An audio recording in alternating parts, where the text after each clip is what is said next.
CEO's paralyzed daughter sat alone at her graduation until a single dad walked over. In a sea of applause and flashing cameras, one young woman sat forgotten by the world. Her cap was slightly askew, her wheelchair parked in the shadows while joy swirled around her. She had no family cheering, no hand to squeeze, no arms to celebrate with. But across the crowded hall, an 8-year-old boy tugged at his father's sleeve and whispered, "Dad, why is she all alone?" That single question would ignite a chain of moments that neither the girl nor the weary single father could have imagined. Follow my story until the end, and don't forget to comment the city you're watching from so I can see how far this story travels. The grand auditorium of Westbridge University pulsed with life. Spotlights swept across the stage where graduates crossed one by one diplomas clutched in trembling hands. Families roared with pride, whistles pierced the air, and cameras snapped like fireworks. A brass band played a triumphant march, filling the air with a jubilant rhythm. But near the wide glass window at the far end of the hall sat a young woman who seemed untouched by the celebration. Her name tag read Emily Sinclair. She was 22 honors graduate in business administration, summa cum laude. Yet none of the brilliance reflected in her pale face. She sat motionless in her wheelchair, cap tilted awkwardly, fingers gripping the crumpled program in her lap. Her long blonde hair spilled forward, half veiling her eyes. Those eyes were rimmed red, not from joy, but from holding back tears. Everyone else surged with life, but Emily seemed frozen a lone island in a sea of triumph. "Dad," a boy's voice broke the hum. 8-year-old Ethan Carter tugged at his father's hand, his mop of brown hair sticking out as if electricity ran through it. His small face was scrunched in worry as he pointed toward the window. "Why is that lady sitting all by herself?" Daniel Carter followed his son's gaze. His calloused fingers still stained faintly with grease from shifts at the manufacturing plant tightened around Ethan's smaller hand. He saw her, how alone she looked, and something in his chest clenched hard. Maybe her family got lost in the crowd, Buddy Daniel murmured, though a heaviness tugged at him. He knew loneliness when he saw it. Ethan's grip only grew firmer. "She looks really sad. Can we go say hi?" Daniel hesitated. They were here to support his friend Roberto, who was walking across the stage any moment now, and he'd learned through bitter experience that approaching strangers could backfire.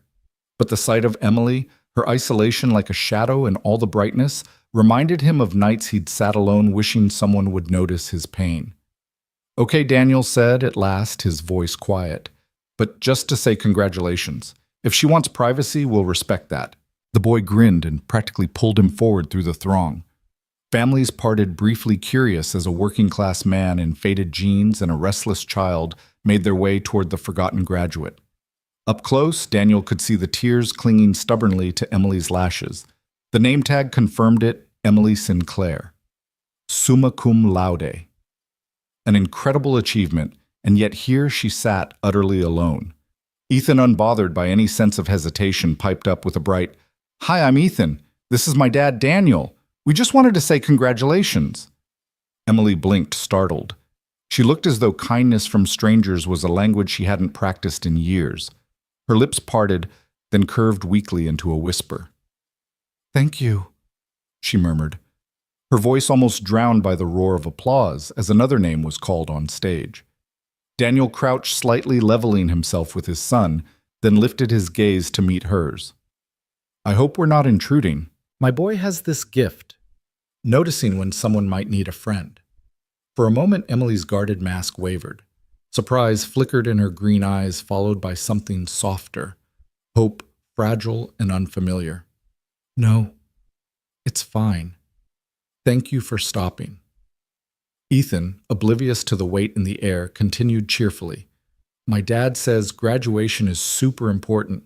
You must be really smart to graduate from this big school."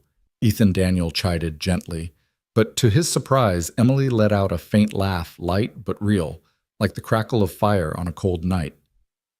"I suppose I must be somewhat smart," she said, her tone holding the first glimpse of warmth. Her hand brushed the armrest of her wheelchair, a gesture so small, yet filled with unspoken pain. Daniel noticed the tremor in her voice, the way her eyes slid away when anyone came near. This wasn't just shyness. It was something deeper. "We came for my friend Roberto's graduation," Daniel said, easing the conversation. "But honestly, I think Ethan here was more excited than Roberto himself." "It's my first time at a graduation," Ethan announced proudly. "My dad says when I grow up I can come to school here too. Do you think they'll remember me?" Emily's lips curved into a fuller smile now. She leaned just slightly forward, studying Ethan's eager expression. "I think anyone who meets you would remember you." Daniel felt a strange warmth unfurl in his chest, watching her soften. Around them, families laughed, cameras flashed names, echoed, but in that little bubble of conversation it felt oddly quiet. No one came to Emily, no classmates seeking selfies, no relatives waving programs. She sat in a sea of emptiness. "Are you waiting for someone?" Ethan asked, direct as always. Emily hesitated. Her composure faltered. She glanced down at her hands, then spoke in a low tone. "No. My father is at a conference overseas. He couldn't make it." The words landed like a stone in Daniel's heart.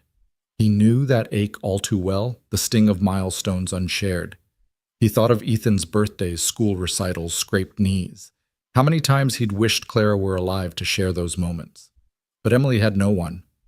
Daniel exhaled slowly. He looked at her, then at his boy, then back again. Something inside him shifted. This young woman had conquered so much, yet sat with no one to celebrate her. "Well," he said gently, almost surprising himself, "would you like us to take a photo for you? Every graduate should have a picture to remember this day." Emily's eyes widened, as if no one had thought to offer. "Oh, you don't have to." Ethan grinned.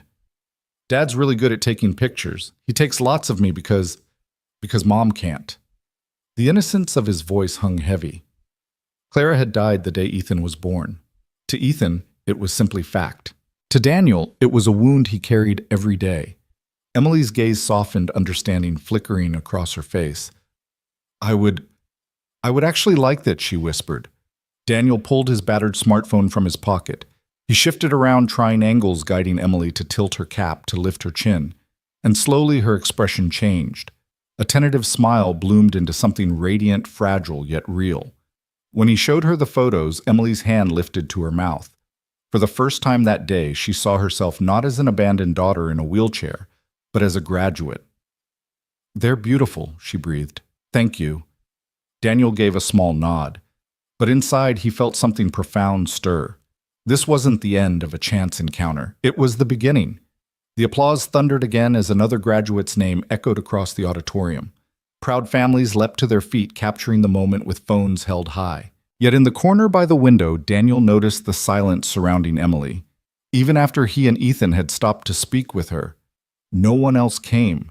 It stirred something inside him, an ache he couldn't quite name. Ethan, on the other hand, had no hesitation. "Dad, take another one," he urged, tugging on Daniel's sleeve. "She should have a photo with us too." Daniel hesitated. He didn't want to overstep, but Emily's faint smile, half surprise, half curiosity, was enough to convince him. "If you're comfortable," he said gently, "Ethan would like a picture with you." Emily blinked, then gave the smallest nod. "All right." Without waiting for further permission, Ethan scrambled beside her wheelchair, beaming as if he'd just met his favorite superhero. Daniel lifted the phone and snapped the shot. Emily studied it afterward, her fingers brushing the screen lightly. "It's nice," she admitted, as though the word itself were foreign on her tongue. "You look happy," Daniel said. "I don't usually see myself that way," she whispered almost to herself. Ethan grinned. "That's because you didn't have us before." Daniel ruffled his son's hair, half embarrassed by his boldness, but Emily let out a soft laugh, the kind that seemed to surprise even her. It wasn't polished or polite. It was real. For a few minutes, the three of them stood in a little island of warmth while the celebration raged on around them. The world outside blurred into noise. Inside, the moment held a quiet intimacy. But the silence that followed pressed heavy. Daniel noticed Emily's eyes flicking back toward the stage, then drifting again to the floor. The fragile smile faded. Ethan, true to form, asked the question that cut straight to the heart. Don't you have anybody to clap for you, like friends? Emily's throat bobbed. Her hand tightened on the armrest of her chair. Not today, she murmured. Daniel could see her bracing, ready for pity, but Ethan only tilted his head, considering. Then he leaned against her armrest with complete ease, as though she were family already. That's okay. We can clap for you. Before Daniel could stop him, Ethan clapped his small hands together with cheerful force. Yay, Emily! He shouted loud enough that a few people turned and smiled. Emily gasped, and then to Daniel's astonishment, she laughed. It spilled out of her like sunlight breaking through heavy clouds. She raised a hand to her lips, trying to hide it, but the sound lingered sweet and trembling. Daniel's chest tightened at the sight. This woman, so composed, so hidden, was for just a second a young graduate basking in joy. You didn't have to do that, Emily said, shaking her head. Sure we did, Ethan replied. Everyone deserves clapping on graduation day. My teacher says so. Emily met Daniel's eyes, and in that unspoken moment he understood something she hadn't expected: kindness. Not here, not anywhere. The final names were called and families began flooding toward the exits. Bursts of laughter and the smell of flowers filled the air. Daniel knew it was nearly time to leave. He had promised Roberto they would meet him outside. Still, the idea of walking away, of leaving Emily once again stranded in her solitude, felt wrong in a way that gnawed at him. He crouched slightly, softening his tone. Would you like us to walk out with you? No one should celebrate alone. Emily hesitated. The instinct to decline was written in the way her shoulders tightened, the way her gaze darted toward the door as though calculating an escape. But then Ethan spoke again, his voice filled with simple hope. Please come. We can sit together outside. Dad says the sun feels good after being stuck inside. For a long beat, Emily was silent. Then she let out a breath, shaky but resolute. All right, I'd like that. Daniel offered to push her chair, but she shook her head. I can manage. He respected that, yet walked close enough to shield her from the crowd's careless bumps and shoves. As they moved, Daniel noticed how people skirted around Emily, some glancing quickly away as though her presence were uncomfortable. He felt a flare of anger. How could they not see her? Not the chair, not the silence, but the strength it had taken to sit through this day alone. Outside, the late afternoon sun painted the campus lawn in gold. Students hugged families, snapped pictures near the stone fountain, and car horns honked from overflowing parking lots. Emily parked her chair under a maple tree, the breeze lifting strands of her hair. For the first time that day, her posture eased. Ethan flopped down in the grass at her feet. Dad, can we get ice cream after this? Daniel chuckled. We'll see. Emily smiled faintly. What's your favorite flavor? Chocolate chip cookie dough, Ethan declared without hesitation. What's yours?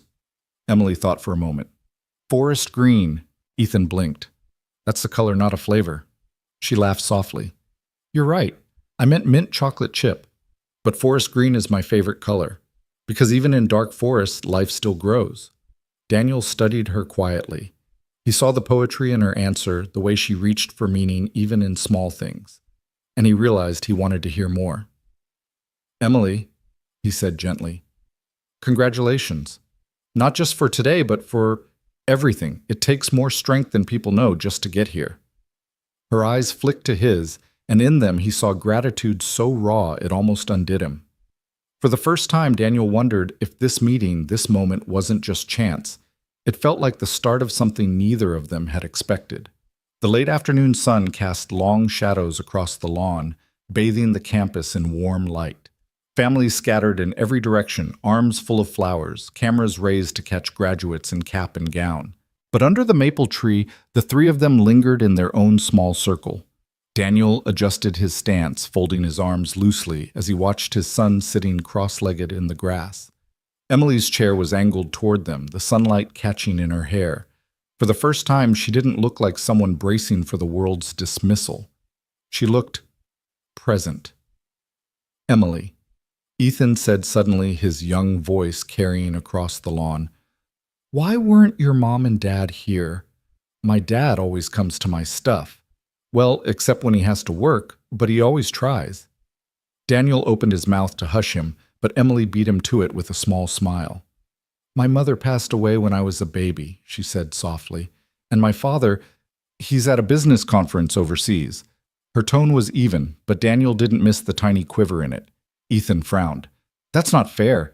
You worked really hard and he didn't even come. Daniel placed a hand on his son's shoulder, but Emily surprised him with a quiet laugh. It's all right. He provides for me in other ways. He's always been busy. But Daniel heard what she didn't say. He didn't want to be here. A heavy silence fell, broken only by distant laughter from the fountain. Emily's fingers toyed with the crumpled graduation program in her lap, folding and unfolding it as though the paper could absorb her grief. Daniel cleared his throat gently. My wife, Clara, she passed away when Ethan was born. So, I understand a little of what it's like celebrating milestones with one person missing. Emily's eyes lifted slowly, meeting his. There was no pity in her gaze, only recognition. Two people carrying losses too heavy for their years. I'm sorry, she said simply. Daniel gave a small nod. Thank you. Ethan looked between them, his young mind processing more than he let on. Then without warning, he scrambled to his feet, leaned forward, and wrapped his arms around Emily's shoulders. You're really cool, he said firmly. And really brave, too. Emily froze, startled by the sudden contact. For a heartbeat, Daniel considered pulling his son back, but then Emily's hands trembled, rose and returned the embrace. Her eyes squeezed shut as tears slipped free this time. Not silent tears of shame, but something else. Gratitude. Relief. Daniel swallowed hard, his chest tightening at the sight. Ethan's instinctive kindness had reached a place Daniel never could have. When Ethan stepped back, Emily wiped at her cheeks, quickly embarrassed. But her smile, unsteady, watery, was the brightest Daniel had seen all day. Thank you, Ethan, she whispered. You're pretty cool yourself. The boy grinned, satisfied. For a while they sat in companionable silence, listening to the chaos of families winding down their celebrations. The crowd thinned. The campus lawn emptied. Daniel glanced at his watch. The drive back to their small apartment was long and Ethan would be hungry soon. Yet the thought of leaving Emily here alone again twisted something inside him. Listen, he said carefully. I know we just met, but would you like to get some ice cream with us? There's a little place not far from here. Emily's eyes widened. She looked as though he'd suggested something outrageous. Ice cream. Ethan bounced eagerly. Yes, please, come. Dad never buys ice cream because he says it's too expensive, but today's special. Daniel flushed, embarrassed at his son's honesty. Ethan. But Emily laughed, a sound fuller, warmer than before. In that case, I'd love to. And the ice cream is my treat. Consider it a graduation celebration. Daniel's shoulders eased. If you're sure. I'm sure. The words carried a weight Daniel didn't miss, as though saying yes to something small meant breaking a habit of saying no to life. They walked together toward the parking lot. Daniel guided Emily down the ramp, staying close, but letting her steer her own chair. Ethan skipped ahead, pointing out things. Only children notice: a dog chasing a frisbee, a balloon tangled in a tree, a car honking cheerfully as it drove past. By the time they reached the small family-owned ice cream parlor on Main Street, the awkwardness had softened into something lighter. The shop's bell jingled as they entered, the air cool and sweet with the smell of sugar cones. Mismatched chairs, faded photographs on the walls, a chalkboard menu written in messy white script. It wasn't fancy, but it felt like home. Emily's posture relaxed the moment she rolled inside. Away from the grand hall and the polished expectations of her university, she seemed freer. They settled into a corner booth, Ethan climbing into the seat across from her while Daniel fetched the cones. When he returned, Emily was already engaged in a serious debate with Ethan about the best toppings for chocolate chip cookie dough. You can't just put sprinkles on everything, she teased.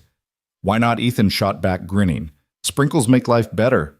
Emily laughed again, and Daniel felt something in his chest shift.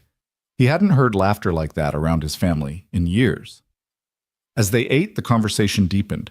Emily spoke with quiet conviction about her passion for business, her desire to change how companies approached inclusivity. Daniel listened, struck by the fire in her words. What about you? She asked, eyes curious. He stirred his melting vanilla. I dropped out of high school when my dad left. Had to work to support my mom and siblings. Met Clara at the factory. We had plans, big ones. But life changed. Her gaze softened. Clara died when Ethan was born. Daniel nodded, his voice low. Since then, it's just been us. Some days, harder than others. Emily didn't rush to fill the silence. She let him speak, or not, without pressure. That quiet acceptance was more healing than anything else. When Ethan declared his ice cream the best in the world, Emily smiled and leaned back, her eyes shimmering with something Daniel recognized, the fragile beginning of trust. For her, this was more than ice cream. It was the first step out of isolation. And for him, it was the first time in years he felt like he wasn't carrying everything alone. The evening settled over the little town, spilling gold and rose hues across the streets as the sun sank lower. Inside the ice cream parlor, mismatched lamps glowed warmly, casting soft halos on the old photos pinned to the walls, portraits of Little League teams, family reunions, and birthday parties. It was the kind of place that smelled faintly of sugar and nostalgia, the kind of place where memories were made. Emily sat across from Ethan, her cone balanced delicately in one hand. For the first time all day, she looked less like a solemn graduate and more like any young woman savoring a treat after a long ceremony. Her shoulders had loosened, her laughter came easier, and even the faint sadness in her eyes seemed gentler. Ethan leaned forward, his face sticky with chocolate. "Do you like college?" he asked with the blunt curiosity only children possessed. Emily tilted her head, thinking. Yes, but it wasn't always easy. Because of the wheelchair, Ethan asked. Daniel shot him a warning glance. Ethan. But Emily lifted her hand. It's all right, he's just asking. She looked at Ethan kindly. Yes, partly because of the wheelchair. College campuses aren't always built with people like me in mind. Some days it felt like the world forgot I existed. Ethan frowned, chewing on her words as he licked his spoon. That's dumb. They should fix it. Emily's lips curved. I agree. Daniel watched the exchange, struck by the way Emily didn't flinch from honesty. Most people would have brushed off Ethan's question or masked their discomfort with politeness. But Emily met it directly, giving the boy both truth and dignity. Is that why you studied business? Daniel asked after a pause. To fix things? Emily nodded. I want to understand how companies work, how decisions are made. Because if I can understand that, maybe I can help change it, make workplaces more accessible, more inclusive. Daniel stirred his ice cream slowly, considering her words. That sounds like something that could really matter. I hope so, she said softly. Then her eyes flicked up green and searching. What about you, Daniel? Do you ever wish you could go back to school? He gave a short laugh, half embarrassed. Every day. I had to quit at 17 when my dad walked out. Somebody had to pay the bills. I always thought I'd go back, maybe get a trade certificate. But then, Clara got pregnant. We had plans, big ones. She wanted to be a nurse. I was going to get my GED. His voice trailed off, the familiar ache rising in his chest. When she died, everything stopped. Emily's gaze softened. That must have been devastating. Daniel shrugged one shoulder, though his throat was tight. I didn't have the luxury of falling apart. Ethan needed me, so I just kept moving. From his seat, Ethan looked up, spoon still in his mouth. Dad's the strongest person I know, he announced proudly. Daniel chuckled, brushing his son's hair back. But Emily studied him in silence, her expression tender. You're stronger than you think, she murmured. The words startled him. He hadn't realized how much he needed to hear them. For a while, they lingered in easy conversation. Ethan asked Emily about her favorite colors, her favorite books, even her favorite superhero. She answered each question with thoughtful humor, her guard lowering piece by piece. Daniel found himself laughing more than he had in months. By the time their cones dwindled to crumbs and melted streaks, the awkwardness had melted away with them. When they finally stepped outside, the air had cooled. The street lamps flickered on, glowing against the dusk. Families still strolled through town, graduates still wearing their gowns like capes. Ethan skipped ahead on the sidewalk, swinging his arms dramatically. That was the best graduation party ever, he shouted. Daniel chuckled. It wasn't our graduation, buddy. Doesn't matter, Ethan said firmly. It was fun. Right. Emily. Emily smiled, her chair rolling smoothly beside Daniel. Yes, Ethan, it was. They reached Daniel's car. The paint faded and the bumper scuffed. He felt a twinge of self-consciousness as he opened the door for Ethan. Compared to the polished sedans lined up along the curb, his old vehicle looked weary. But Emily didn't comment. She only looked at him with quiet gratitude. Thank you, she said. For today. Daniel shook his head. You don't need to thank us. Yes, I do. Her voice was steady now, but her eyes shimmered. I was dreading this day. But you and Ethan made it. Something I'll remember. Daniel's chest tightened. He wanted to say something that captured the weight of what had passed between them, but the words wouldn't come. Instead, he simply nodded. Ethan climbed into the back seat, waving cheerfully. Bye. Emily? We'll see you again, right? Emily hesitated. Then she smiled, the kind of smile that made her look years younger. I'd like that. As Daniel drove away, he glanced in the rearview mirror. Emily still sat on the sidewalk, watching them go, her figure framed by the glow of the street lamp. And though he didn't know how or why, he felt certain this wasn't the end. Something had begun tonight, something fragile, unexpected, and deeply human. The hum of the old car filled the short silence after they pulled away from the curb, a low, familiar thrum that always made the dash rattle at 40 miles an hour. Ethan leaned forward between the seats, still fizzing with leftover happiness from the ice cream, his seatbelt snug against his shoulder. Daniel kept one hand on the wheel, the other loose at 10 o'clock, replaying the last image he'd seen in the rear view, a young woman under a street lamp lifting a hand to them, as if she couldn't quite believe they'd been real. Dad. Ethan said, his voice bright. If Emily didn't have anyone, does that mean we're her someone's now? Daniel's mouth curved. Maybe we were tonight. I think we should be tomorrow too, Ethan decided. And on Saturday, and maybe forever. A laugh escaped Daniel before he could catch it. Easy champ, one day at a time. But as he turned onto their block, the laughter faded into a softer thing. One day at a time had been his survival mantra since the night a nurse pressed a swaddled baby into his arms and told him Clara was gone. One day at a time had gotten him through sleepless feedings, second shifts, pink notices, and the kind of grief that made sound feel like sand in his ears. Tonight, one day at a time felt different, like a door cracked open where there'd only been wall. The apartment smelled faintly of laundry detergent and old wood. He flipped on the kitchen light, set the mail on the counter, and started water for pasta while Ethan kicked off his sneakers and narrated the ice cream parlor to his action figures lined along the windowsill. Butter hissed in the pan. He stirred in garlic and canned tomatoes, the practical alchemy he knew by heart. When he reached for 2 chipped bowls, his eyes snagged on the picture frame near the microwave Clara 19, on a Ferris wheel hair windblown, laughing into the sky. Hey, Clara, he said under his breath, a habit he never fully shook. He's okay. We're okay. Then, surprising himself, he added, and we met someone today. Someone kind. Ethan patted in, sock feet whispering on the linoleum. Can I text Emily the picture where I'm making the superhero face? Do we have her number? Daniel wiped his hands and pulled out his phone. He did have it. She'd given it to him, so he could send the photos. He hesitated 1 second, feeling that old prickle of self-consciousness, and then told himself not to be a coward.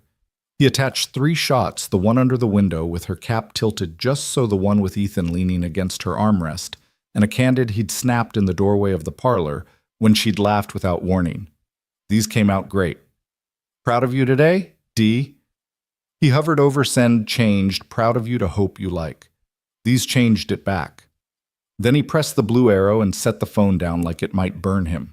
The reply came before the pasta water boiled.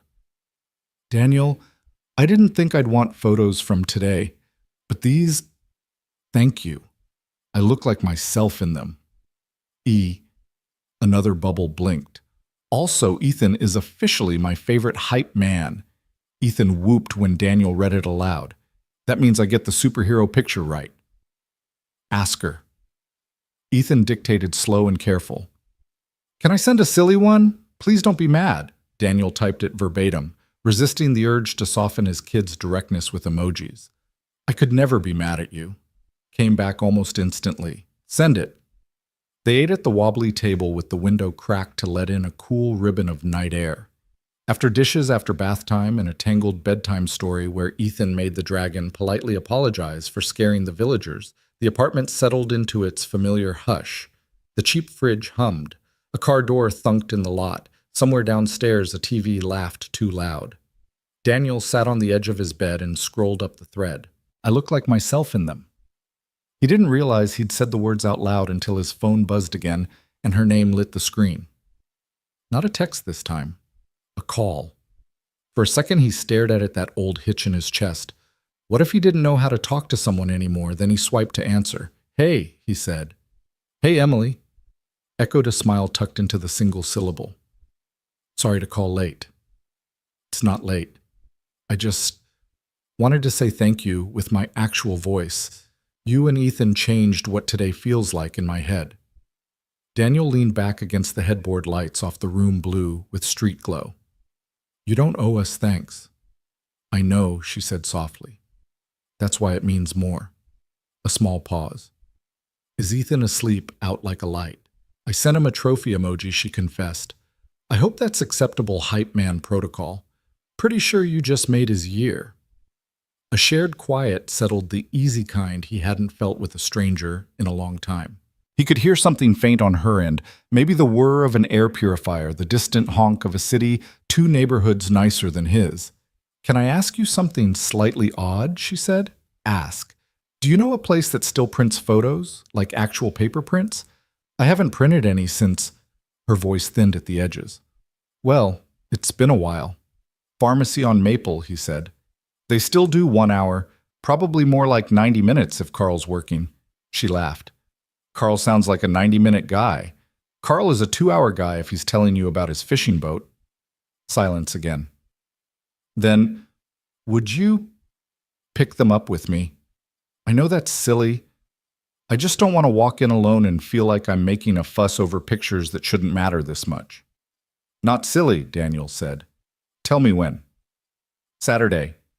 After lunch I can meet you outside. There's a bench with a bad paint job. I know it." They lingered another few minutes trading small human facts. She hated cinnamon in coffee, but loved it in toast. His left knee ached when it rained a souvenir from a dock job before Ethan. She loved mint chip because it tasted like cold air. He preferred vanilla because it never pretended to be anything else. When they finally said goodnight, he realized he was smiling in the dark. At the plant the next day, the foreman barked about quotas, and the bay doors stuck again. On break, Daniel ate a turkey sandwich on the back steps and scrolled through 2 fresh messages, a photo of Emily's diploma on her kitchen table beside a glass of water beaded with condensation, and a close-up of the tassel she'd kept in a folded napkin, as if saving it from a day that had almost ruined it. "Do you save little things?" she'd written. "I never used to. Lately I want to." He snapped a picture of his wallet. Tucked behind a worn grocery receipt, a yellowed movie ticket from an old matinee with Clara the last time they could afford a theater, a crayon drawing of 3 lopsided stick figures Ethan made when he was 4, a pressed clover he'd found on a day he'd needed a miracle and settled for a symbol. "Yeah," he typed. "Little things keep big things from crowding out the good." "That's exactly it," she replied. By Friday, the thread between them felt like a rope braid messages woven through work and chores, bright strands of ordinary life. She sent a link to an article about how small policy changes could transform a workplace for disabled employees. He sent a video of Ethan inventing a pasta dance to celebrate spaghetti night. She teased that Ethan's rhythm was a public health emergency. He mock-defended his son's artistic expression. Under the levity, something steadier grew, a sense that they were both in their separate apartments, breathing easier. That evening, Roberto called to crow about a job interview. "You coming to O'Malley's tomorrow?" "We're celebrating my freedom from student debt when I marry rich." "Can't," Daniel said before he'd thought it through. "Got a thing." Roberto snorted. "A thing? Is she tall, short, mysterious, allergic to fun?" Daniel laughed. "She's a friend." Roberto's voice softened. "Hey, good. You deserve a friend." Saturday came soft and bright, the kind of early summer day that makes even cracked sidewalks look like invitation. Daniel and Ethan stood by the pharmacy's automatic doors as they shuddered open and shut like a lazy mouth. The place smelled like floor cleaner and grape lollipops. From the photo counter, a man in a faded fishing cap lifted a hand.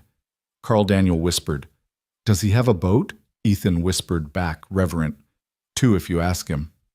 Emily rolled in, a minute later, sunlight riding her hair. She wore a forest green sweater, the exact color she'd named, and it made her eyes look like places on a map that promised shade and water. She looked at the two of them and smiled as if relief were a physical thing. "Ready?" she asked. Carl, indeed a 90-minute man, ceremoniously produced a fat paper envelope.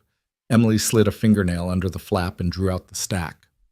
The top photo caught the light, her by the window cap, a little crooked, smiling at something just off camera. She sucked in a breath so small it might have been missed if Daniel hadn't been watching her. "They're beautiful," she whispered. "It's ridiculous how much I needed these." "Not ridiculous," Daniel said.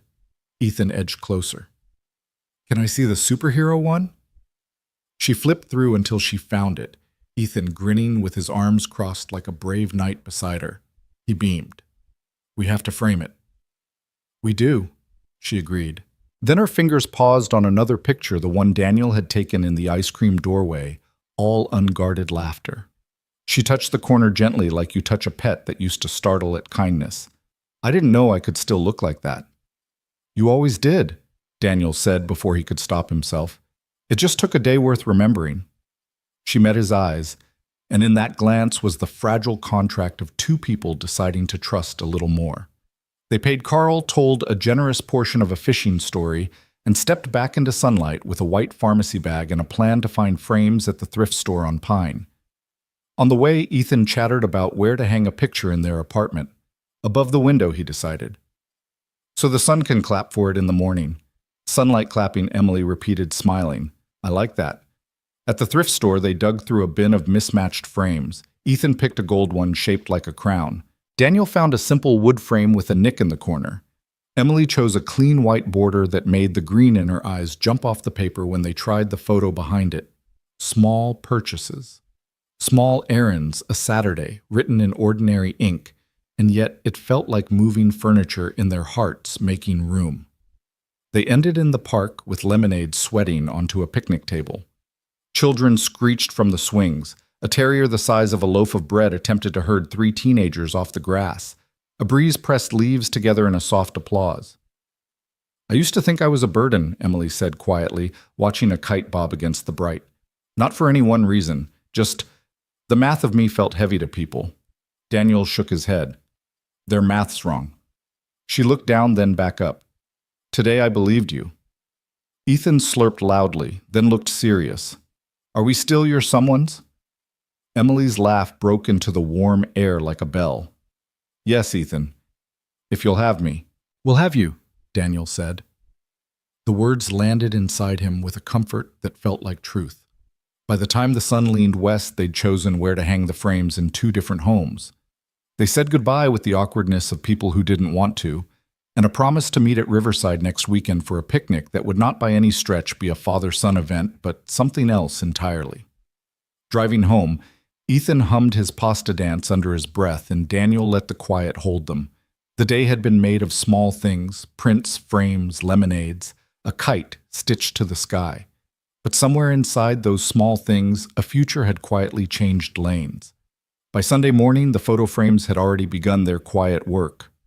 On Daniel's windowsill, the wood frame caught the early light, so it looked as if the sun itself stood clapping for the picture of Emily laughing in the ice cream doorway.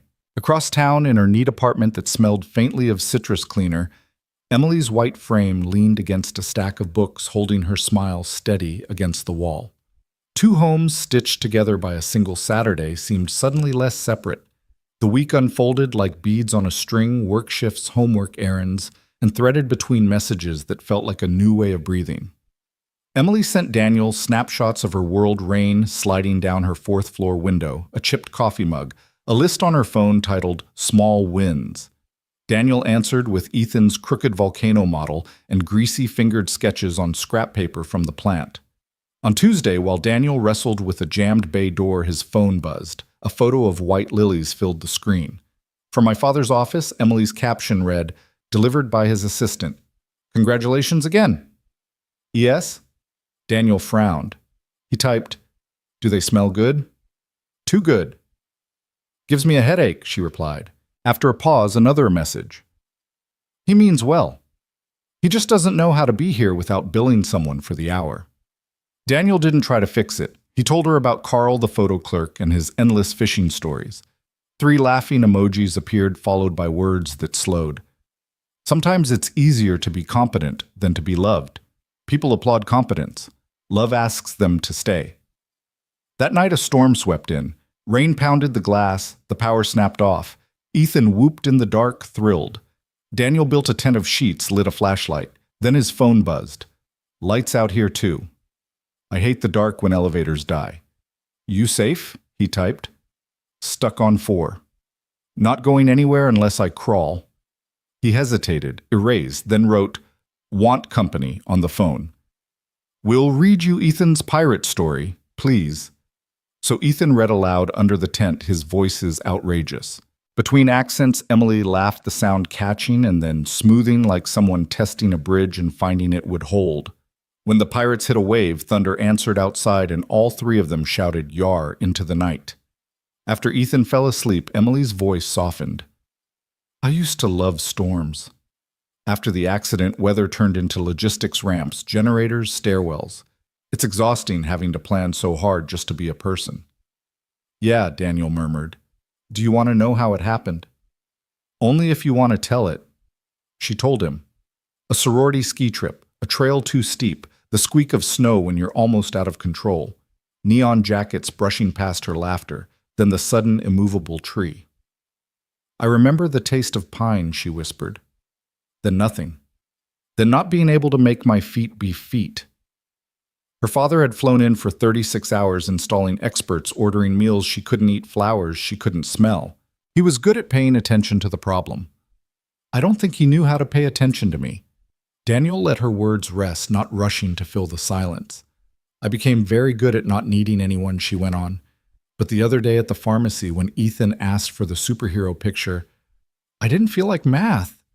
I felt like a person. Daniel leaned back against the wall, eyes closed.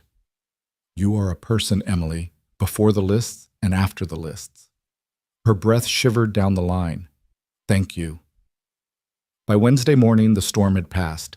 She texted a picture of her wheels polished clean, self-care as elbow grease, and he laughed at work.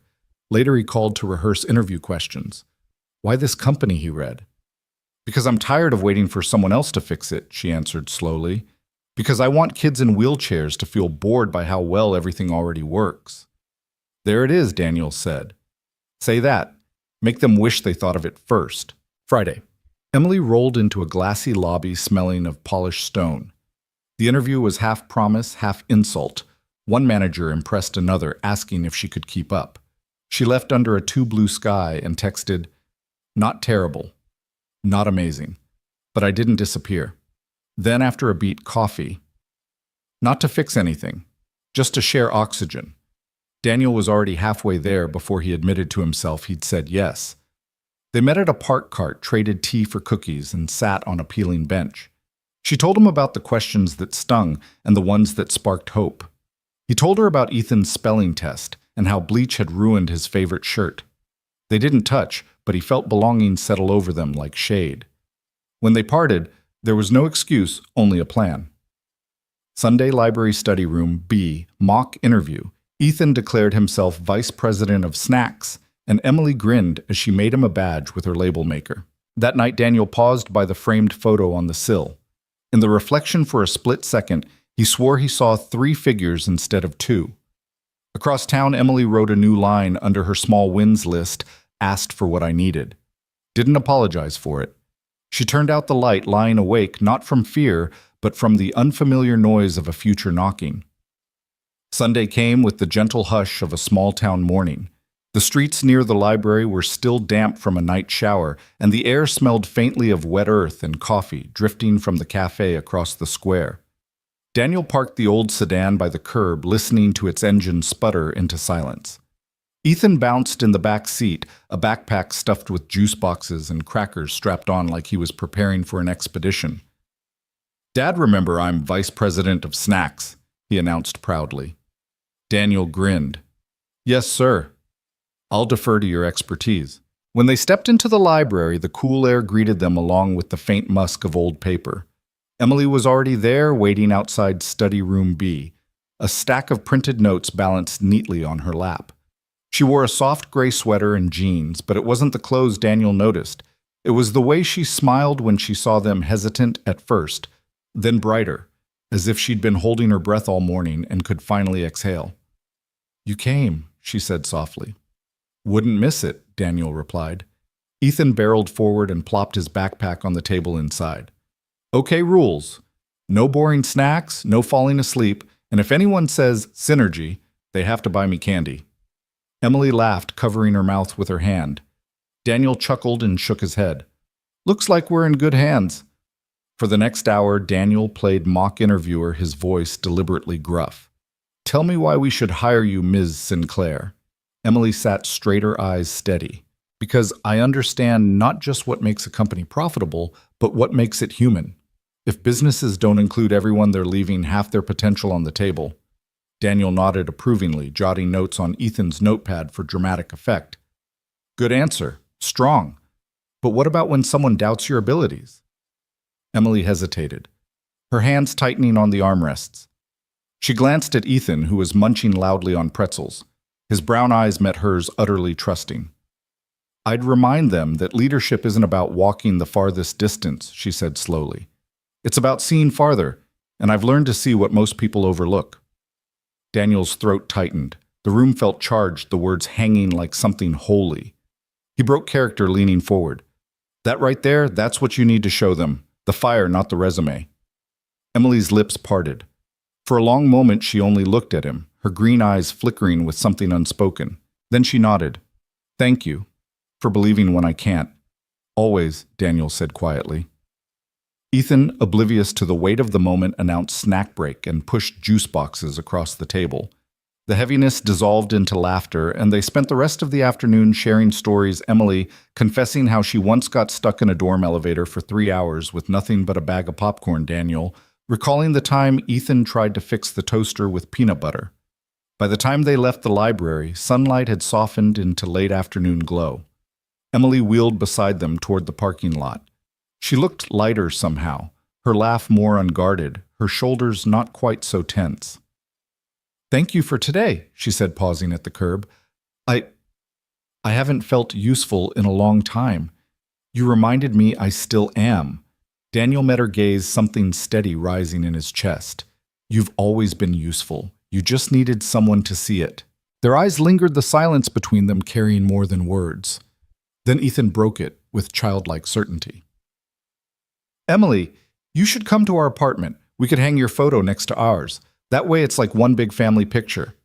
Emily's breath caught, her smile wavering into something fragile. She looked at Daniel, searching for his reaction. He swallowed. Only if you want to, he said carefully. Her lips trembled into a smile. I'd like that. Very much. That evening, Daniel cleared the cluttered kitchen table, moving stacks of unpaid bills and Ethan's homework to the counter. Emily placed her frame carefully beside theirs on the windowsill where the fading sun touched both photographs equally. For a moment, the three of them stood shoulder to shoulder, watching the light catch their captured smiles. And Daniel thought maybe this is how families are built. Not with grand gestures, but with small decisions to stay. Later, after Ethan had drifted to sleep, Emily lingered by the door, her hand resting on the frame of her chair. I know I should go, she whispered, but it feels harder to leave than I expected. Daniel's chest tightened.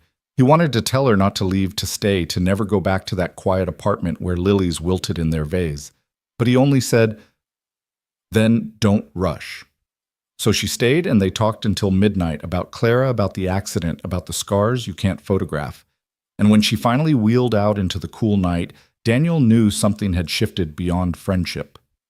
The next morning, the framed photographs on the sill gleamed side by side, as if the house itself was learning to welcome her. By the end of that week, Daniel realized how quickly a routine could grow roots.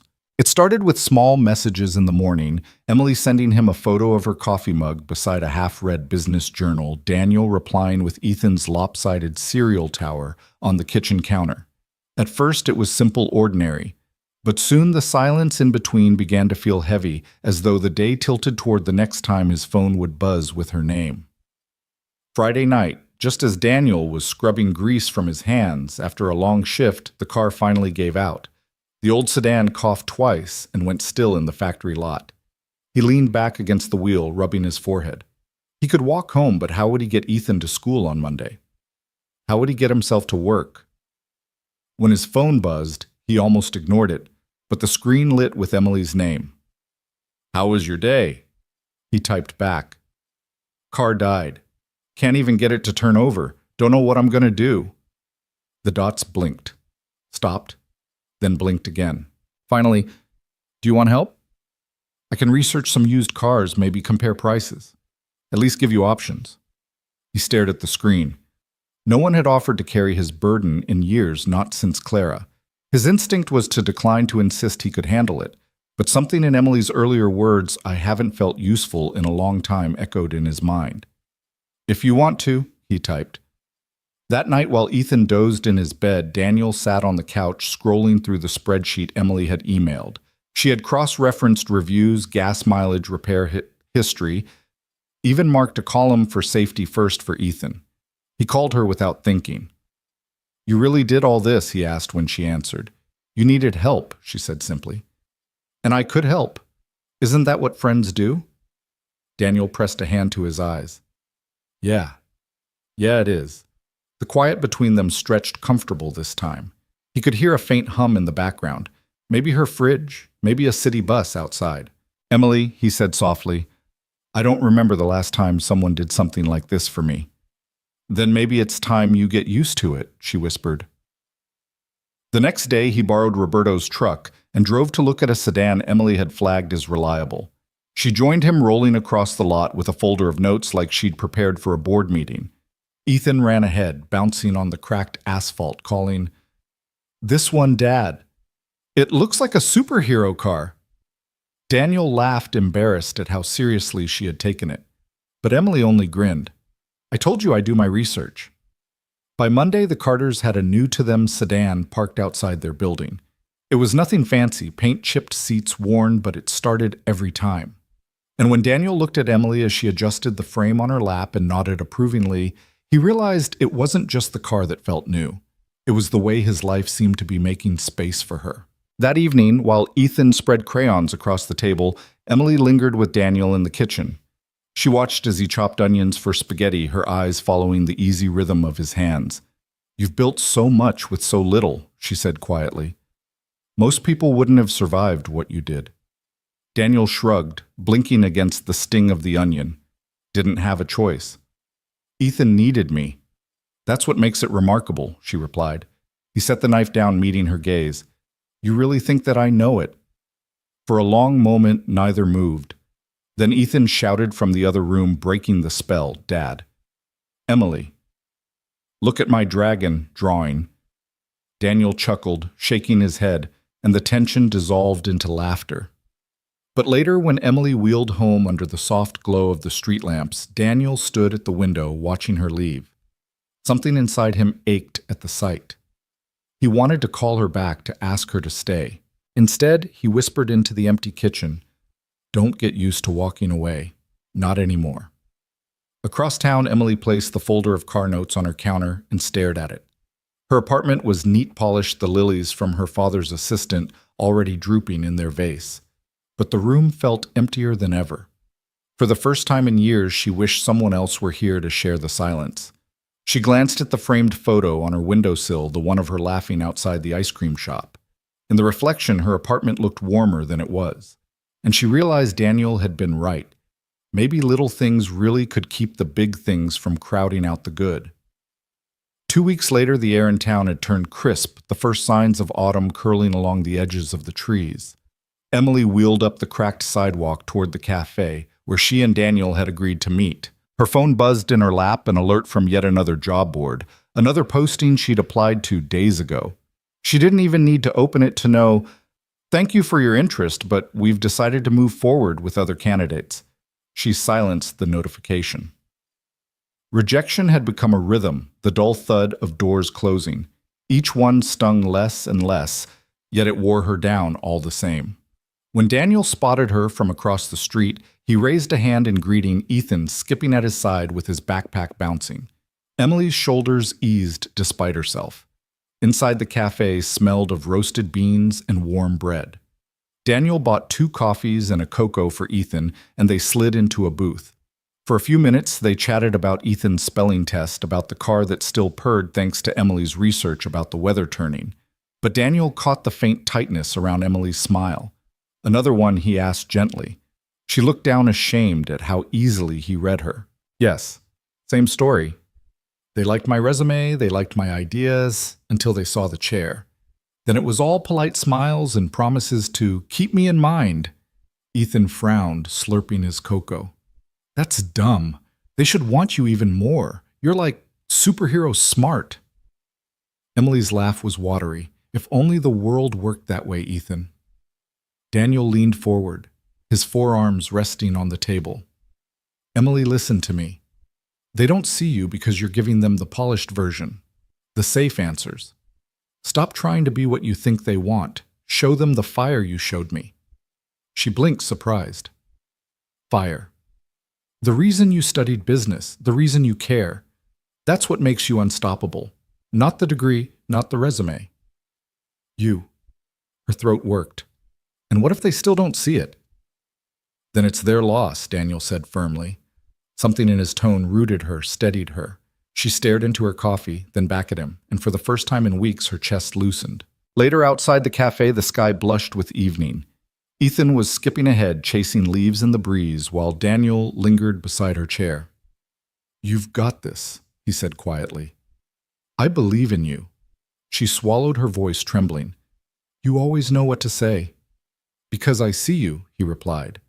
Not the chair, not the rejection letters, just you. For a moment their eyes locked heavy with words unspoken. Then Ethan shouted, Come on, you two, and the spell broke into laughter.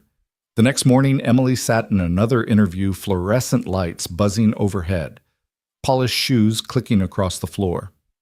For once, she didn't hide behind rehearsed answers.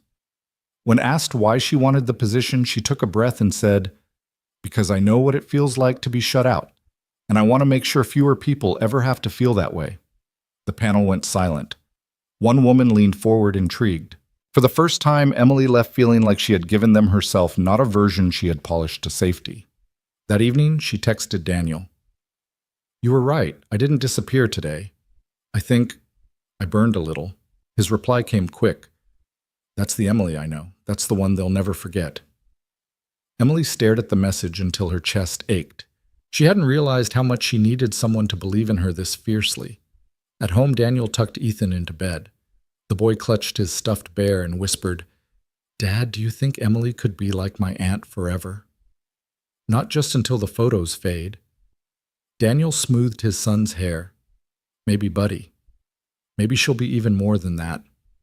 He didn't know where the thought had come from, but once spoken, it lingered warm and terrifying. Meanwhile, in her apartment, Emily placed her interview notes on the counter and wheeled to the window. Beyond the glass, the city lights glimmered indifferent.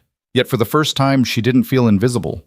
Because somewhere out there, someone had looked straight through the walls she'd built and told her he saw her. And that made all the difference. The first chill of October had crept in, leaves spinning across the sidewalks like confetti. Saturday morning dawned crisp and clear, the kind of day that begged for open windows and flannel jackets. Ethan was already bouncing around their small apartment, waving a flyer from school. Dad, the father-son picnic is today. Remember, Mrs. Hanson said we should bring someone special. Daniel rubbed the sleep from his eyes. We're going, buddy. Relax. But can Emily come? Ethan asked, his voice pitched high with hope. She has to. She's my favorite special. Daniel froze, mid-buttoning his shirt. He hadn't thought about it, hadn't wanted to put pressure on Emily. But before he could answer, Ethan was already pulling his phone from the counter. Can I text her? Daniel sighed, but his heart softened. Go ahead. Minutes later, Emily replied, "Are you sure it wouldn't be strange?" Daniel typed back quickly. "Not strange at all. We'd love to have you." By noon, Riverside Park buzzed with families. Blankets sprawled across the grass, children darted between picnic tables, and the smell of grilled hot dogs hung in the air. Daniel set their basket down, watching as Ethan spotted Emily wheeling across the field. "Emily," he shouted, running to her. She waved her forest green scarf fluttering in the breeze. When she reached their blanket, Daniel helped clear a space, but she insisted on maneuvering herself. Her independence was quiet but fierce. Soon, Ethan was tugging at her sleeve, introducing her to classmates with the same boldness he showed everywhere. "This is my friend Emily. She's really smart. She graduated from the big school."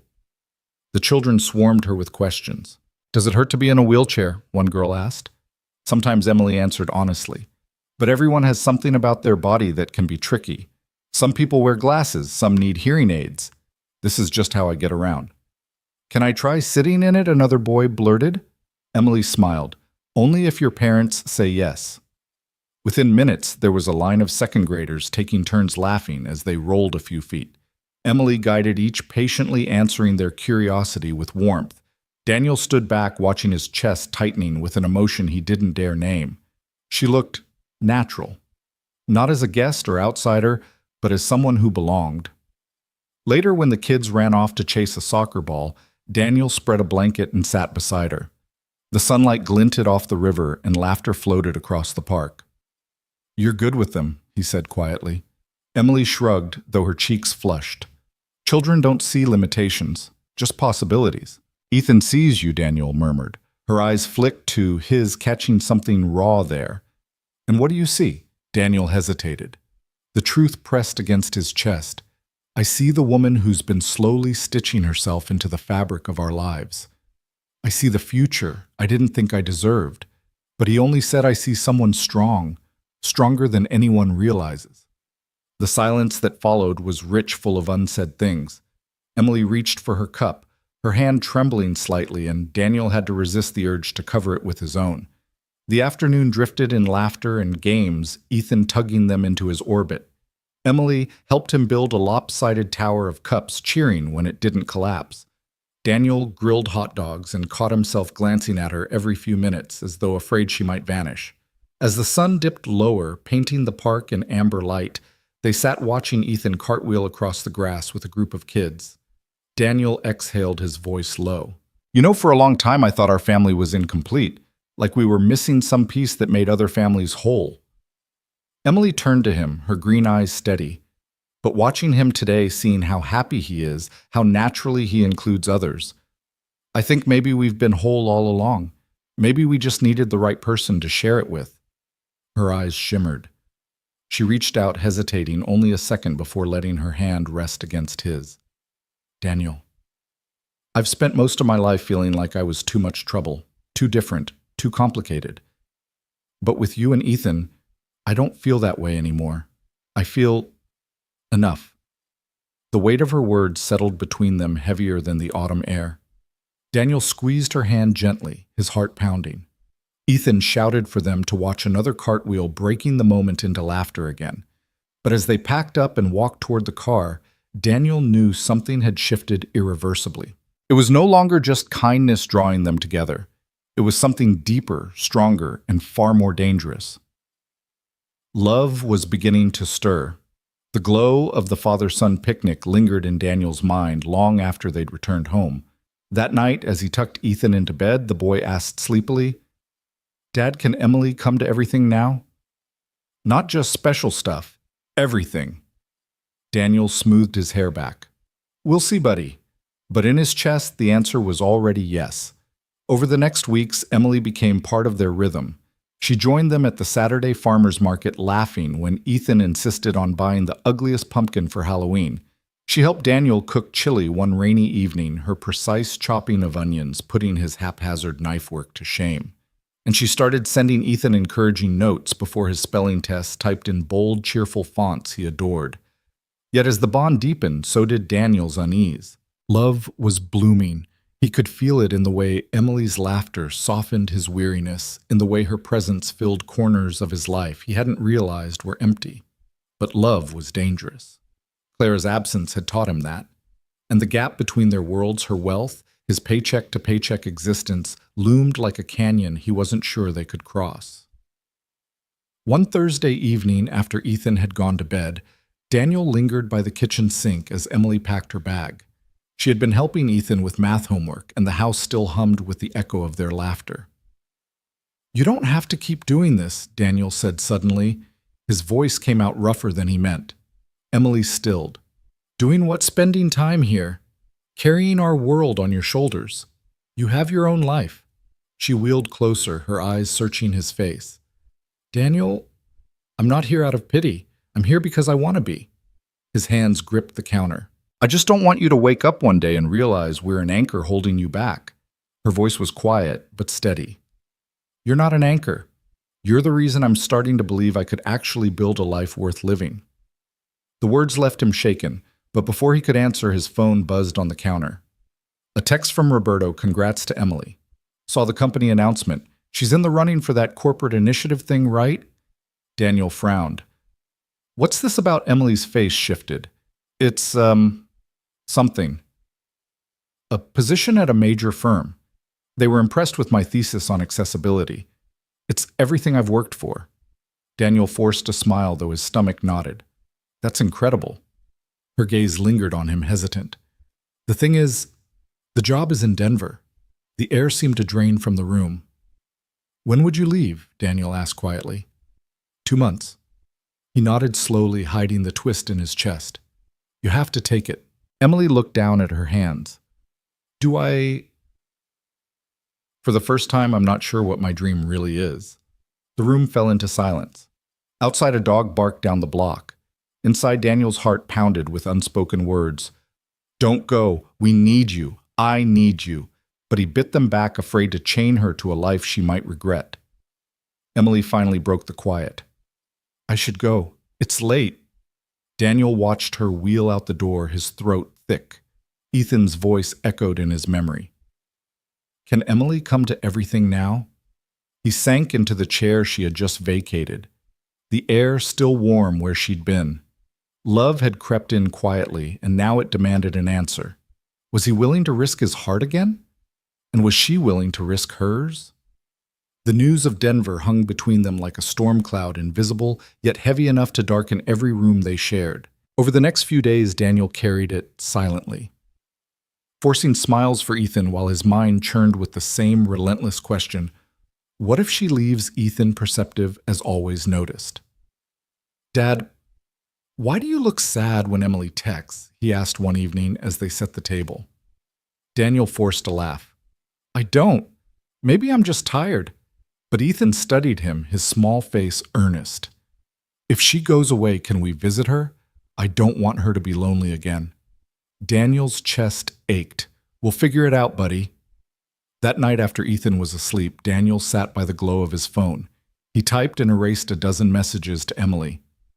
"Don't go. Stay here. We need you." Then he shoved the phone aside, afraid of asking her to give up everything she had worked for. Across town, Emily stared at her own screen. Job offer emails blinked in her inbox, filled with numbers and perks that should have thrilled her. Instead, she kept scrolling back to the photo on her desk, Ethan leaning against her wheelchair. Daniel crouched beside him. All three of them grinning like a family caught in sunlight. When they met for coffee that Saturday, the air between them was taut. Daniel stirred his cup absently, avoiding her eyes. Finally, Emily broke the silence. "Daniel, what if I don't want to go?" He looked up sharply. "You can't turn down an opportunity like this. You've worked too hard." She shook her head. "But what if my dream isn't the job anymore? What if my dream is—" Her voice faltered. "Us." The word landed like a stone in Daniel's chest. For a moment he couldn't breathe. "Emily?" he whispered. "Don't say that unless you mean it." "I mean it," she said firmly.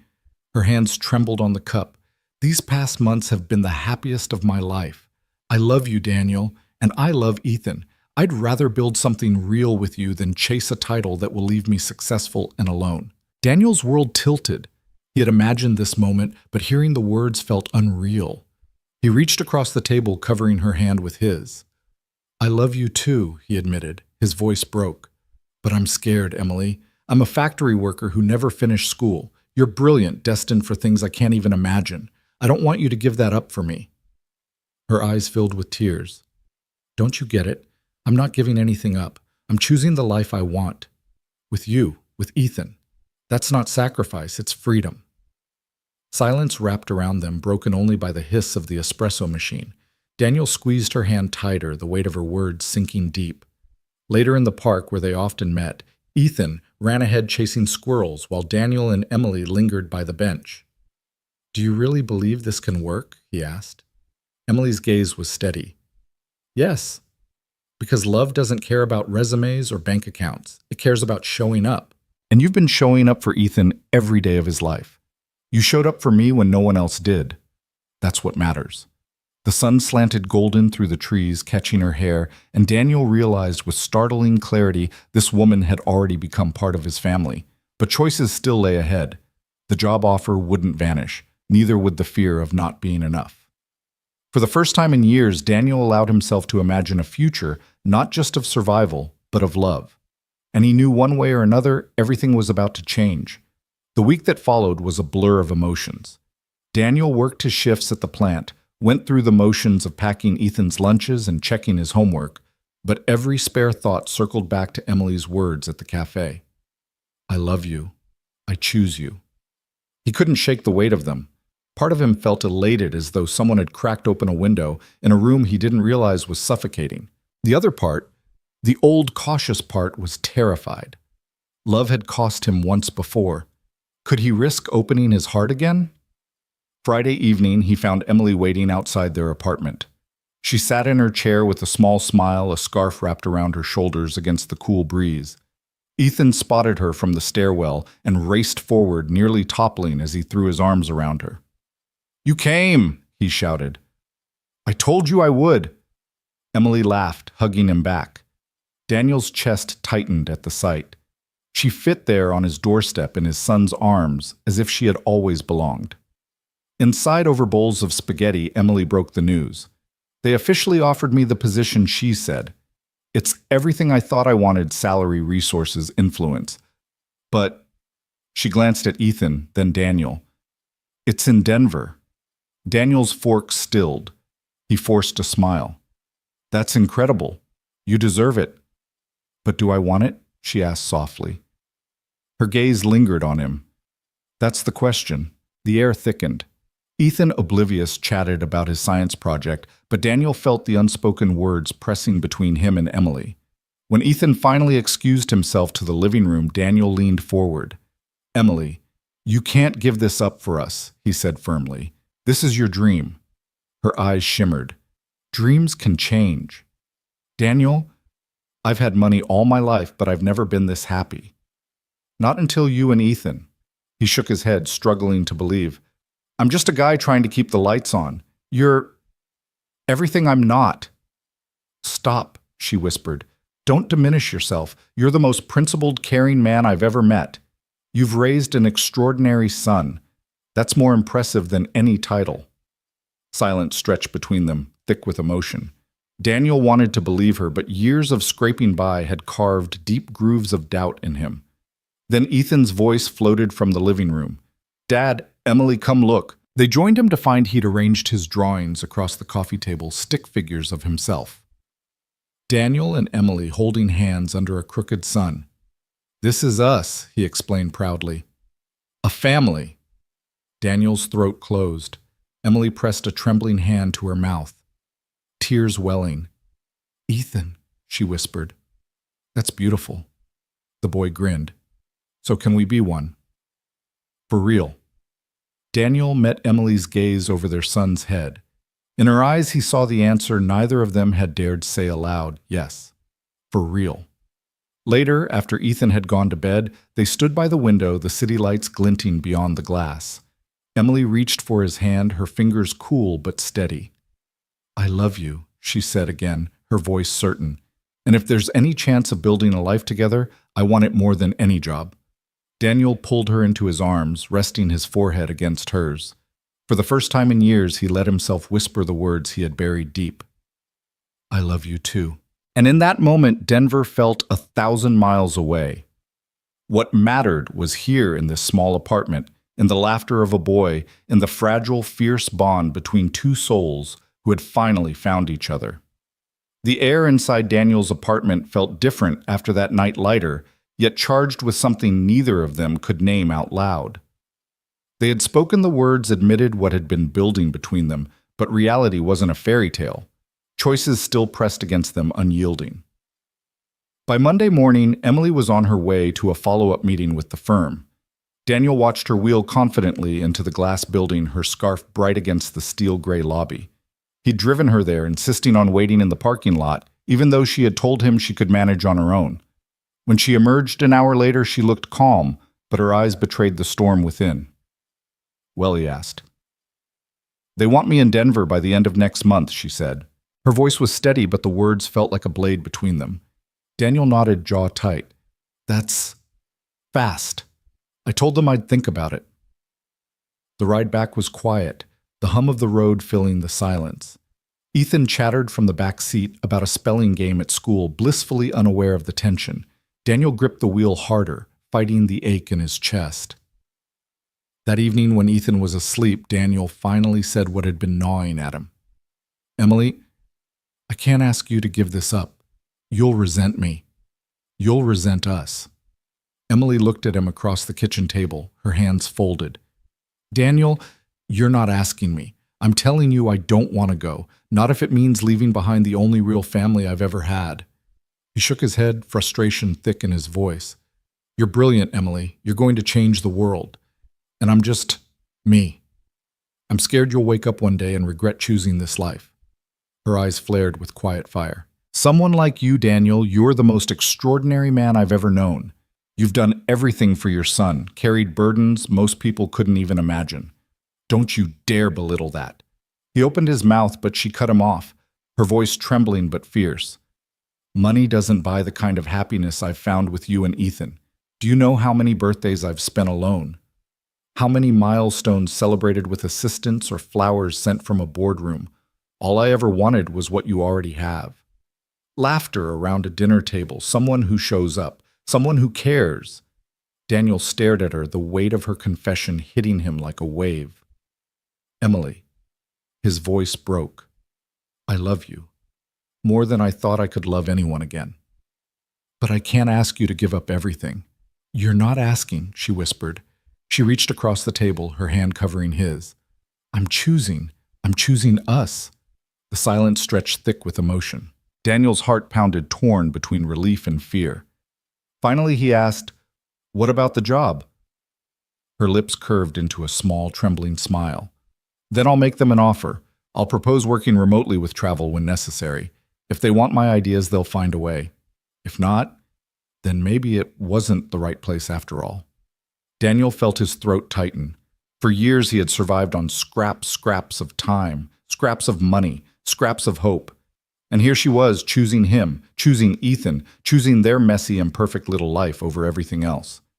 He leaned forward, pressing his forehead against hers. "God, I don't deserve you." "Yes, you do," she whispered. "More than anyone." The night ended quietly, but Daniel knew something had shifted permanently. For the first time since Clara's death, the future didn't look like a tunnel with no light. It looked like a door cracked open, waiting for him to step through. The following week, Emily followed through on her vow. She sat across from the firm's board in a sleek conference room, the Denver skyline glittering outside the floor-to-ceiling windows. Her heart raced, but her voice was calm. "I want this position," she began. "But I want it on terms that allow me to do my best work. That means working remotely from here with travel to Denver quarterly. My focus will be stronger if I can stay rooted where I have support." The executives exchanged wary glances. One man cleared his throat. "Miss Sinclair, this is highly unorthodox. Relocation was expected." Emily's chin lifted. "So was me walking away from my degree after the accident. So was me fading into the background when people saw the chair instead of me. I've been unorthodox my whole life, gentlemen. And if you want someone to lead an accessibility initiative, you should want someone who understands exactly what it feels like to be shut out." Silence followed, taut as a wire. Then one woman, the only female on the panel, smiled faintly. Let's see what we can work out. By the time Emily wheeled out of the building, her phone already buzzing with a tentative offer, she felt lighter than she had in years. She wasn't giving up her dreams. She was reshaping them. That evening, Daniel and Ethan waited at the park bench where they always met. The autumn air was sharp, the leaves scattered like gold coins across the ground. When Emily approached, Ethan leapt up, arms wide. "Did they give you the job?" he shouted. She laughed, hugging him. "Yes and no. They gave me a version of it, one I can do from here." Daniel's brows knit. They agreed to that. "They didn't have much choice," Emily said, grinning. "Turns out when you're the only candidate with a plan that could save them millions, they're willing to be flexible." Daniel shook his head in awe. "You did it." Her gaze softened. "No, we did it. You told me to show them my fire." "And I did." They sat together on the bench, Ethan chasing leaves at their feet. For the first time, the looming shadow of Denver felt far away, replaced by the bright promise of a shared tomorrow. Later that week, Daniel knew it was time to have a different kind of conversation. He sat Ethan down at the kitchen table, the photo frame still glowing on the sill behind them. "Buddy," he began, "you know how special Emily's become to us, right?" Ethan nodded eagerly. "She's like family."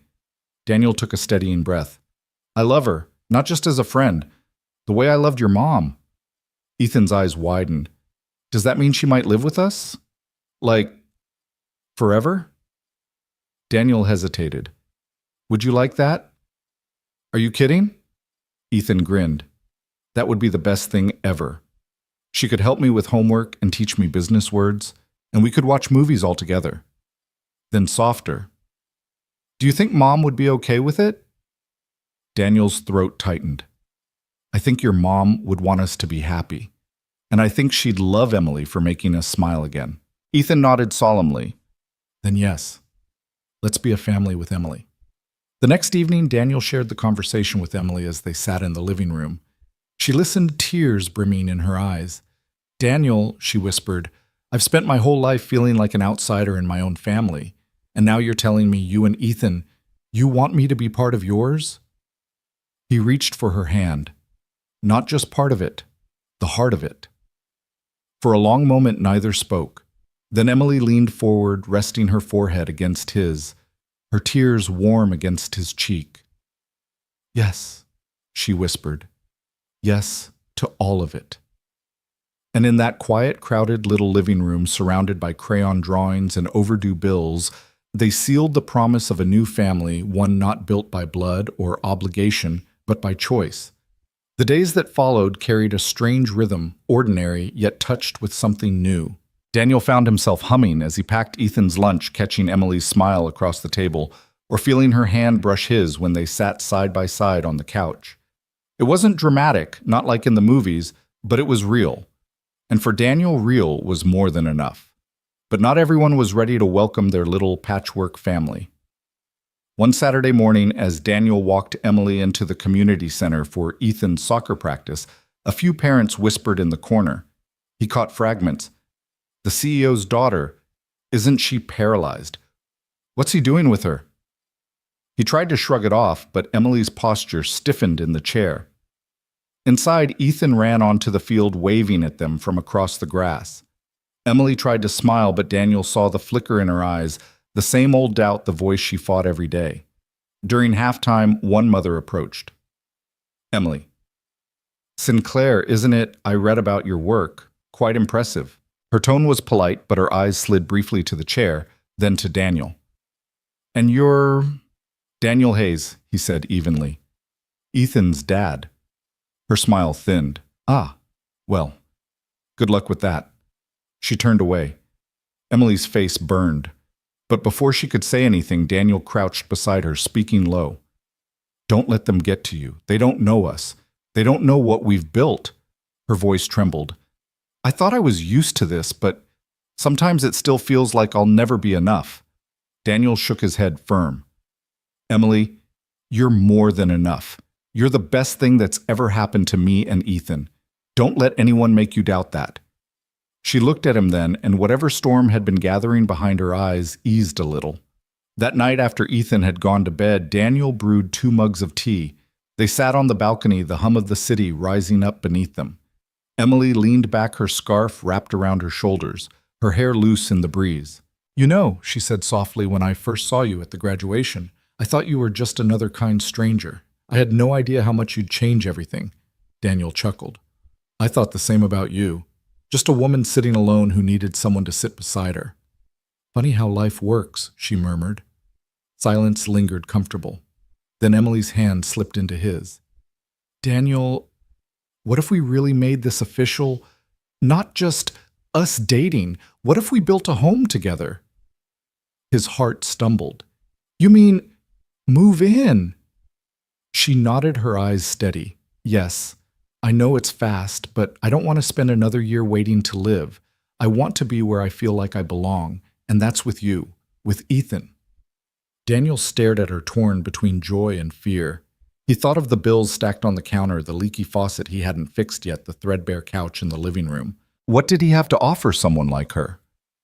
As if reading his mind, Emily whispered, "I don't need perfection, Daniel. I need you, that's all."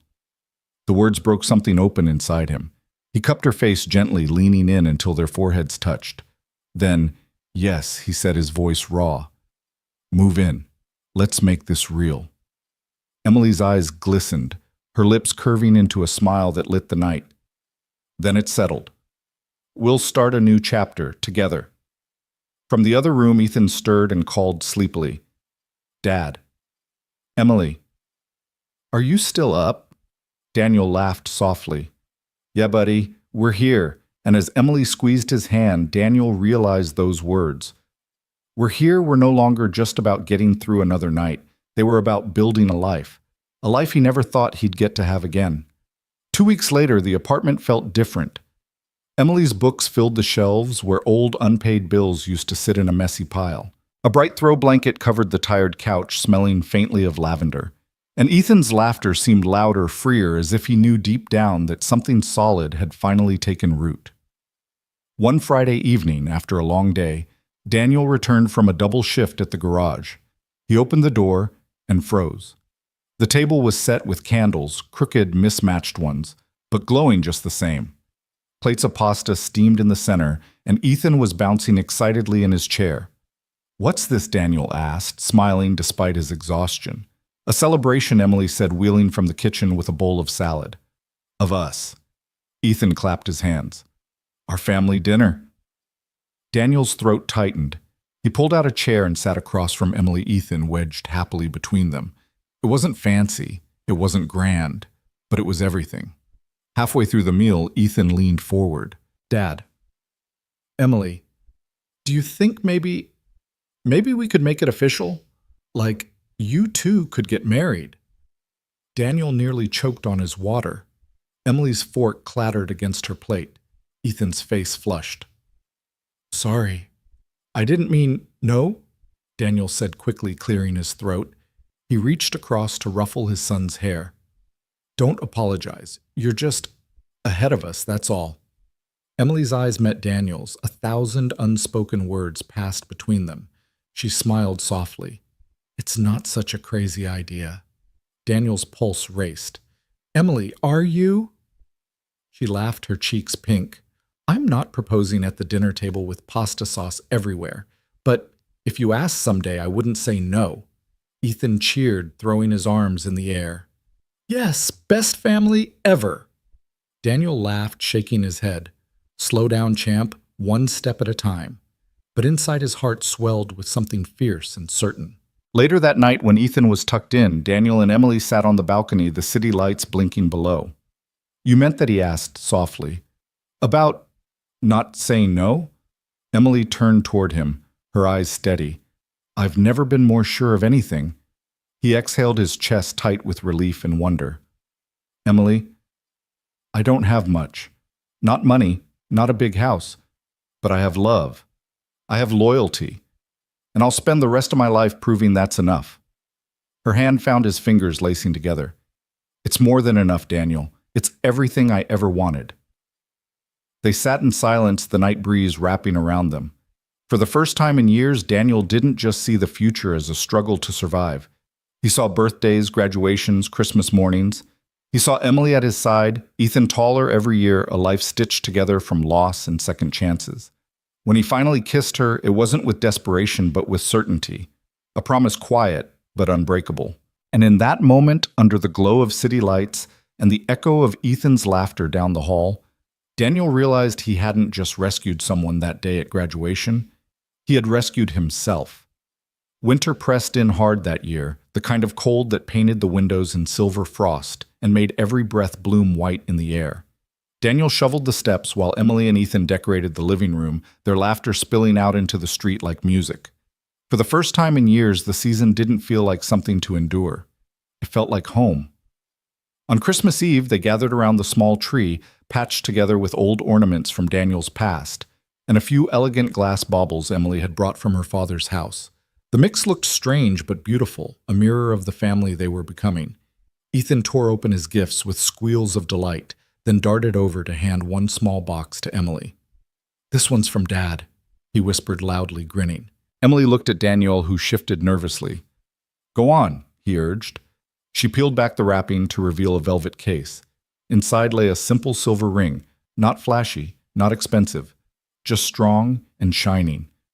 Her breath caught. "Daniel," she whispered. He knelt down in front of her chair, his voice rough with emotion. "Emily, I don't have a fortune, I don't have status.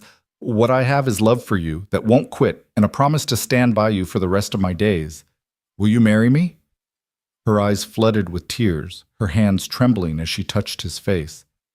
"Yes. 1,000 times yes." Ethan whooped so loudly the neighbors probably heard. "I knew it! I knew it!" He threw his arms around them both, nearly knocking Daniel off balance. The three of them laughed through their tears, clinging together in the glow of the Christmas lights. That night, after Ethan had finally fallen asleep, Daniel and Emily sat by the tree, the world hushed and still around them. She rested her head on his shoulder, her hand curled around his. "You know what's funny?" she murmured.